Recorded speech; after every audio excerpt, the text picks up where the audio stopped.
Баршаңызға қайырлы күн, құрметті менің YouTube көрермендерім. Сіздердің назарларыңызға ұлттық тестілеу орталығының 20 қыркүйек күні бекіткен 2024 жылдан бастап қолданылатын, яғни 2023-2024 жыл оқу жылдарына бастап қолданылатын дүниежүзі тарихы бойынша ұлттық бірыңғай тестілеуге арналған жоспарды назарларыңызға ұсынамын. Енді бұл жаңа біз айтып жатырған ақпараттардың барлығы, мына ақпараттың барлығы ол ұлттық тестілеу орталығының ресми сайты. Сіздердің енді танымал сайттарыңызға айналып кеткен шығар деп ойлаймын. testcenter.kz сайтында толық ұсынылған осы ақпараттың барлығын сіздер PDF форматында жүктей аласыздар. Енді сонымен қысқаша тоқталатын болсақ, сонымен біздерде ең бірінші ежелгі әлем өркениеттері тақырыбы бұл бізде тек қана бір сұрақтың келетіндігі көрсетілген. Енді сіздердің назарларыңызға саламын, бұл тақырыптар бізде тек қана 10-шы сыныптың оқулығында ғана келеді. 10-шы сыныптың бірінші бөлім кітабында ғана келеді. Сондықтан біздер, оқушылар, ұлттық тестілеу орталығының биылғы ұсынған ақпаратына сай, ұсынылған оқулықтардың тізімінде 5-ші сыныптың жоқ екендігін ескере отырып, біздер 10-шы сыныптың бірінші бөлім бойынша ғана ежелгі әлем өркениеттерімен дайындаламыз. 5-ші сыныптың оқулығын сонымен оқып керек емес. Енді сіз егер оқып қойған болсаңыздар, оның ешқандай да айыбы жоқ. Керісінше, сіз өзіңіздің біліміңізді осы 10-шы сыныптың оқулығы арқылы толықтыра аласыз. Келесі, орта ғасырлар кезеңінен бізде көріп отырғандағыдай екі сұрақтың келетіндігін көреміз. Енді жаңа 3 деп айтып жатқан себебім, мына жерде саған сонымен бір сұрақты қосатын болсақ, онымен орта ғасырлардан 3 сұрақ болатындығын көреміз. Сосын егер орта ғасырлардағы мәдениеттің тағы бір кезеңін айтатын болсақ, бізде бір сұрақ мына жерден қосылады. Сонда орта ғасырлар кезеңінен бізде мына жерде 2 сұрақ, мына жерде 1 сұрақ, мына жерде 1 сұрақ қоссақ 4 сұрақтың келетіндігін көреміз. Ал енді орта ғасыр кезеңі деген тек қана 7-ші, 8-ші, яғни қазіргі 7 оқып отырған бұрынғы кешірім өтінемін, мына жерде 6 оқып жатырған қазіргі 7-ші сыныптың оқулығы. Яғни орта ғасырлар оқулығы және 10-шы сыныптың бірінші бөлім оқулығында ұсынылған ақпараттарда келетіндігін көреміз. Мысалы, 6-шы, яғни орта ғасыр кітабында ұсынылатын кейбір ақпараттар, информация, мысалы крест жорықтары, моңғолдардың жорықтары, хулагудың жорықтары, оның барлығы 10-шы сыныптың бірінші бөлімінде мына өркениеттер тақырыбы, діндер тақырыбы аяқталғаннан кейінгі тақырыптардың ішінде бар екендігін көреміз. Сонымен бұл және орта ғасырлар кезеңі тағы да үлкен бір ерекше ескеретін нәрсе, бұл контекст негізіндегі тесттердің ішінде келу ықтималдығы да жоғары.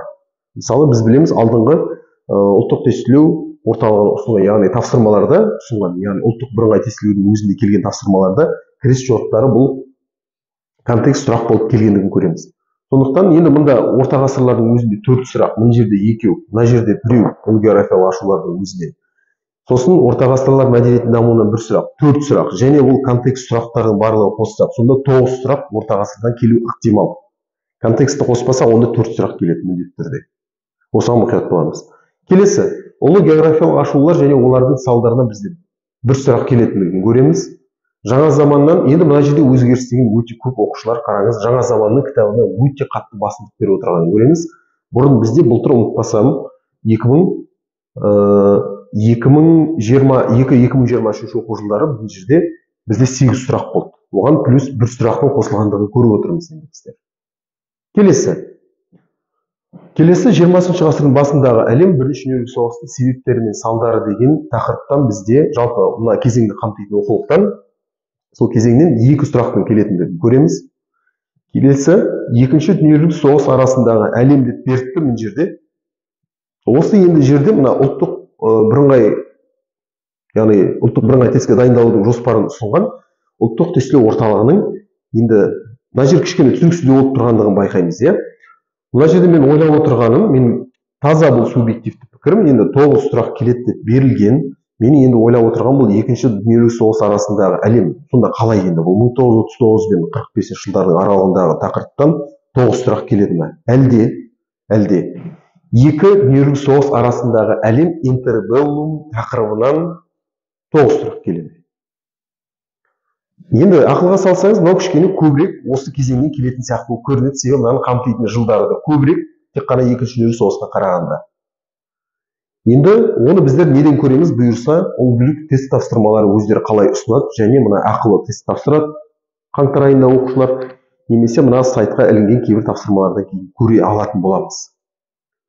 Келесі, жетінші, бұл екінші дүниежүзілік соғыстың себептері мен салдары деген тақырыптан бізде тек қана 2 сұрақтың келетіндігін көреміз. Және 8-ші, 20-шы ғасырдың екінші жартысындағы әлем деген тақырыптан, яғни сол оқулықтың өзінен немесе сол тақырыптан 2 сұрақтың келетіндігін көреміз. Келесі, ежелгі әлем мәдениетінің дамуы бізде 1 сұрақ. Демек, бізде ежелгі әлемнен мына жерде өркениет деген тақырыпта 1 сұрақ, мына жерде 1 сұрақ, плюс контексттік сұрақтардың өзі ежелгі әлемнің өзінен келіп қалуы мүмкін. Мысалы, ежелгі империялар деген сұрақ бұрын сондай контекст негізінде сұрақ болып келді. Сондықтан осыны ескерген жөн болады. Ежелгі әлем мәдениетінің дамуы сонымен бізде 1 сұрақ. Орта ғасырлар мәдениетінің дамуынан, немесе орта ғасырлардағы мәдениеттің дамуы деген жерден қысқартып жазып қойдым. Бұдан 1 сұрақ бізде. Одан кейінгі ретте жаңа заманда мәдениеттің дамуынан 1 сұрақ. Одан кейін 20-шы ғасыр, 21-ші ғасырдың басындағы мәдениет пен ғылым тақырыбынан бізде 1 сұрақ келетіндігін көреміз. Және контекст негізіндегі тесттердің саны бұл 5. Ол енді соңғы деңгейлерге қарап отыратын болсақ, мына биыл тапсырған оқушылардың өздерінің сөздерінше, контекст биыл өте оңай болған. Келесі жылы қандай болатындығы белгісіз. Енді мұқият болғандарыңыз жөн болады. Жалпы контекст сұрақтар соңғы уақыттарда ондай қиын емес алып бара жатқан. Енді келесі, біздерде сонда мынаның барлығын ескеріп отыратын болсақ, басты назар аударатын бізде сонымен 3 оқулық болып тұр ғой. Ол деген бізде сонымен жаңа заманның оқулығы және қазіргі заманның 2 оқулығы.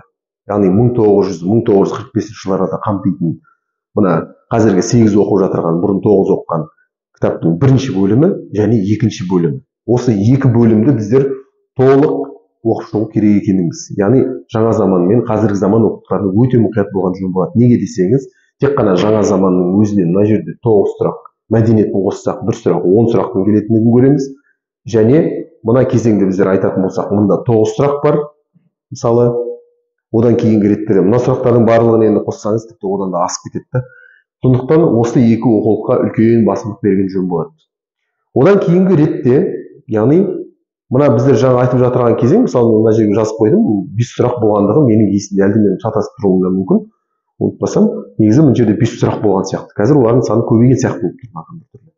Енді одан кейінгі ретте дүниежүзі тарихының, осы біздің, яғни таңдау пәндерінің үлкен бір басты жаңалығы отырған, тек қана дүниежүзі тарихы ғана емес, бұл таңдау пәндерінің тапсырмаларының арасына сәйкестендіру тапсырмаларының қосылғандығы үлкен бізге жаңалық болып тұр. Бұл енді оқушыларды тек қана мына құрғақ фактологияны ғана жаттап алу емес, оқушы анализге бейімделу керек, өзінің ойын қорыта алатындай, сәйкестендіре алатындай жағдайда болу үшін енгізілген тапсырма деп түсінеміз. Әрине бұл қадамдарын құптаймыз біздер. Сонымен енді тапсырмалардың саны көбейді осыған байланысты. Сонымен бұрын барлығы бізде 35 сұрақ болатын болса, 45 балл берілетін болса, оған енді биылдан бастап 50 балл тапсырмасын құрап отыр. Сонда оқушы өзінің оң жамбасына келетін өзінің таңдау пәнін, 2 пән комбинациясы, мысалы дүниежүзі тарихы мен әдетте, енді ағылшын таңдайды ғой әдетте, осы және географиямен таңдайтын оқушылар бар. Оларға мысалы өзінің оң жамбасына келетін 2 пәннен, тек қана ол 2 пәннен 50-50-ден 100 балл мысалы максималды алу мүмкіндігі беріліп отыр. Келесі, үлгілік енді тапсырмалар әлі күнге дейін, мынау видео деген 21-ші қыркүйекте жазылып жатыр.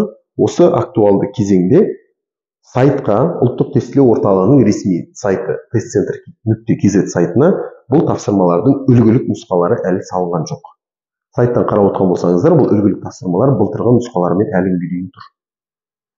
Және онлайн байқау арқылы тапсырылатын тесттардың өзі де қазір бұл тек қана мұғалімдердің ұсынатын тесттарын ұсынып тұр, ал оқушылар өздері жеке сәйкестендіру нөмірін жазып тапсыратын, ЖСН жазып тапсыратын тест әлі қолжетімді емес. Сонда ескерсеңіздер.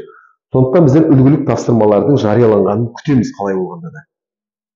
Және қаңтар айындағы ең бірінші ақылы тапсыратын нұсқаларды біздер енді қарай аламыз, сол арқылы ғана танысып, кішкене ориентир жасауға. Және ұлттық тестілеу орталығының өзі ұсынған видеоролигі бар, онда қоса салуға болады. Сол жерден сіздер енді компьютермен тапсырылғаннан кейін, ол жердегі тапсырмаларды жалпы енді бір шолып өтуге мүмкіндік туады.